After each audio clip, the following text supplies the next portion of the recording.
this video, we're gonna download Android Studios. Before downloading Android Studios, make sure you have Java JDK installed in your PC or desktop. So before downloading Android Studios, let's download Java JDK. So in browser, I will type Java JDK. So the first link you will see here is from oracle.com. Let's click on this link. So here we can see the latest download of Java JDK is of JDK 15. And here's the link to download the JDK.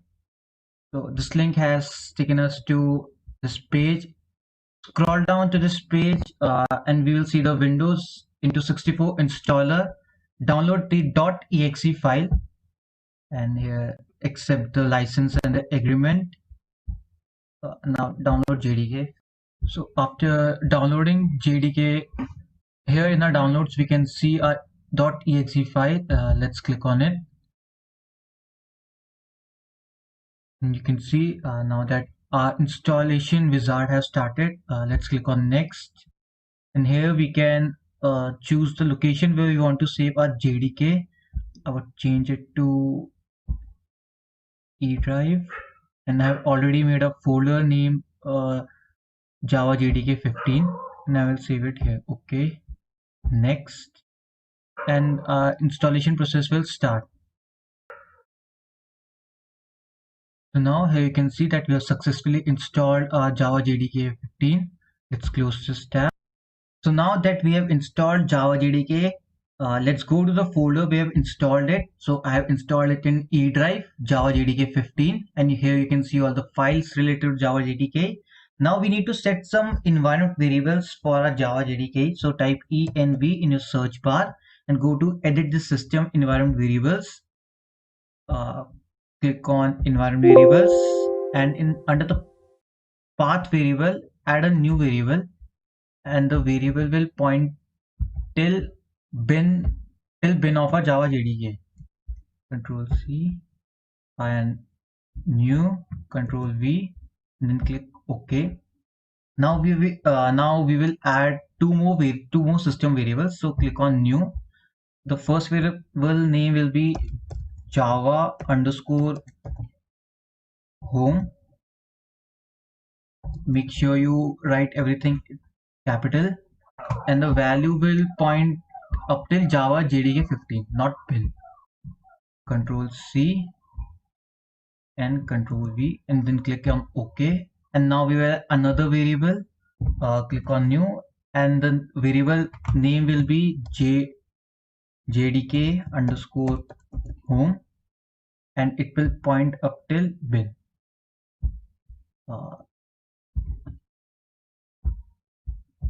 Here I will copy the path, minimize it, and OK. So now that we have set our environment variables for the Java JDK, and now let's go to command prompt to check if it is installed perfectly. Type java -- version, and you will see something like this. That's a Java 15 version. So now we are good to go to install our Android Studios. So now that we have installed Java JDK, we can install Android Studio. Here you can see that I am on Android Studio official download page. The link for this page will be given in the description. Click on download button. Just check this terms and conditions and download Android Studios for Windows. Here you can see the download have started, and since it's a big file, it will take some time to download, but I will cancel it here as I have already downloaded it. Here you can see my download. When you will click on this .exe file, you will be prompted some Android Studio setup like this. Here click on next. Just check mark this Android virtual device, then click next. Here you can change the location of the file or the location where you want to download the Android Studio. I will change it to this PC, E drive, and Android, the folder that I have already made for this. Then click on next. Just click install. So it will take some time to download.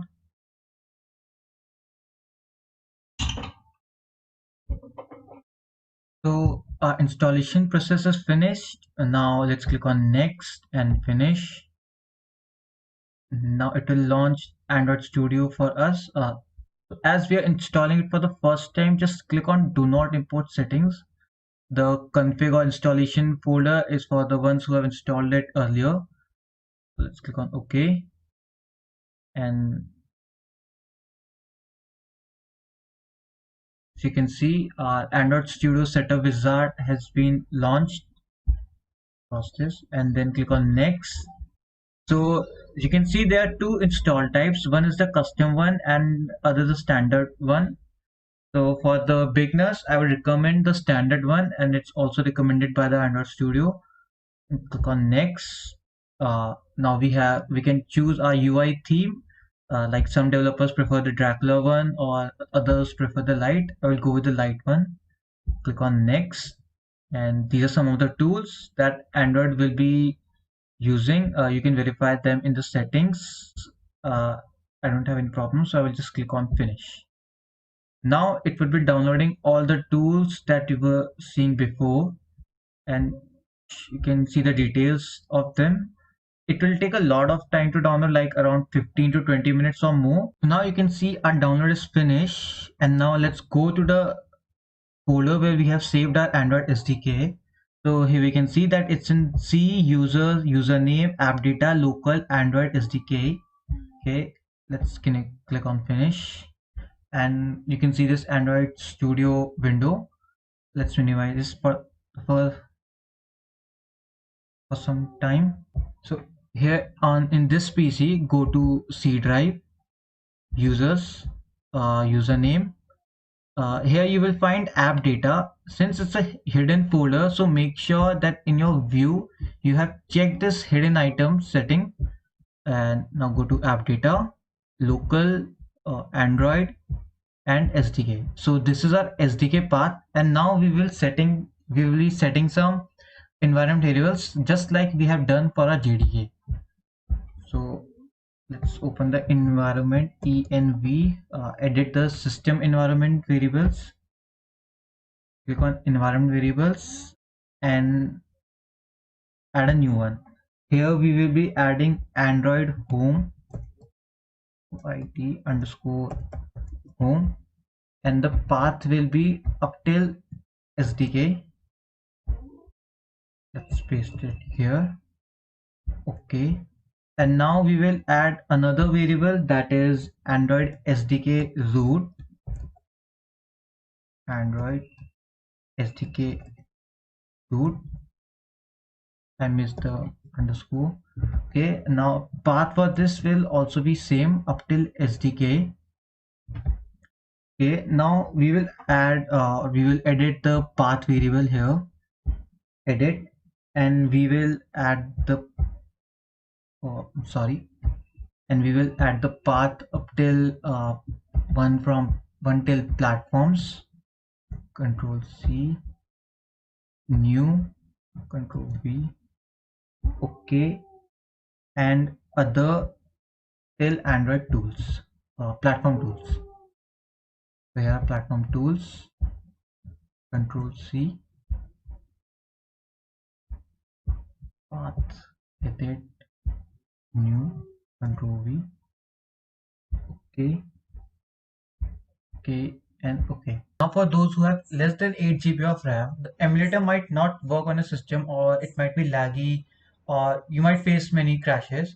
So for you all guys, I recommend using a physical device. You can connect your physical device to your system, and then you can run your app over there. So how to run your app on physical device?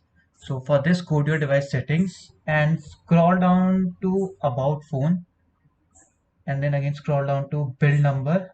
Just click this build number 6 to 7 times, and in the pop-up it will appear that developers option is enabled. For me it's already enabled, it's showing you are already a developer. Then go back to your settings, and under the system you will see USB developers option. Just click on developers option and scroll, and under this debugging, just switch on this USB debugging options, which is used to connect your phone to your device. and then a checkbox will appear. Just click on OK. Then after that, when you connect your device through USB to the system, another checkbox will appear somewhat like this. Then just click on OK on this checkbox, and then your after few seconds your device name will appear over here. For me it's E. Okay, now you have set up your physical device to test your app. Now let's click on run button and just wait for a few minutes until the app is installed on our device. It's launching. Also, here you can see I still have my emulator option. I could run it on an emulator, but if you have less than 8 GB RAM, don't run it emulator, as you might face many crashes. So build process is over, and now we have to wait for the app to run. And app is launched, and it started. So yeah, this is the sample app, which is already made by Flutter for us. Just use like increase the count, and yeah, that's all for it. Thank you.